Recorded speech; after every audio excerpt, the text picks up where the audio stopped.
வணக்கம். செங்கல்பட்டு மாவட்டம் வேத நாராயணபுரம் கிராமம் ஸ்ரீநகர் டிடிசிபி அப்ரூவ்டு மனைப்பிரிவில் கழிவுநீர் செல்லும் கால்வாய் மற்றும் 30 அடி ரோட்டில் 8 அடி ஆக்கிரமிப்பு செய்து வேலி போட்டு தனிநபர் சொந்த பயன்பாட்டிற்காக ரோட்டை ஆக்கிரமிப்பு செய்தது சம்பந்தமாக மே 2020 வருடம் முதல் தொடர் சட்ட போராட்டம் நடத்தி இன்றுதான் அதற்கு விடை கிடைத்தது. செப்டம்பர் மாதம் 2024 அன்று ஆக்கிரமிப்புகள் அகற்றப்பட்டு விரைவில் கால்வாய் பிரச்சனைகளை சரி செய்து தருகிறோம் என்று அரசு துறை அதிகாரிகளும் பஞ்சாயத்து தலைவரும் உறுதியளித்தார்கள். இப்படிக்கு ஆர். ஜான் நிக்கோலஸ், சமூக செயல்பாட்டாளர், செங்கல்பட்டு மாவட்டம். நன்றி, வணக்கம்.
ஃப்ரெண்ட்ஸ், லைக் பண்ணுங்க, ஷேர் பண்ணுங்க.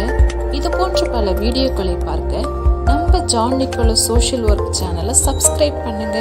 உங்கள் மேலான கருத்துக்களையும் ஆலோசனைகளையும் கீழே உள்ள கமெண்ட் பாக்ஸில் பதிவிடுங்க. நன்றி.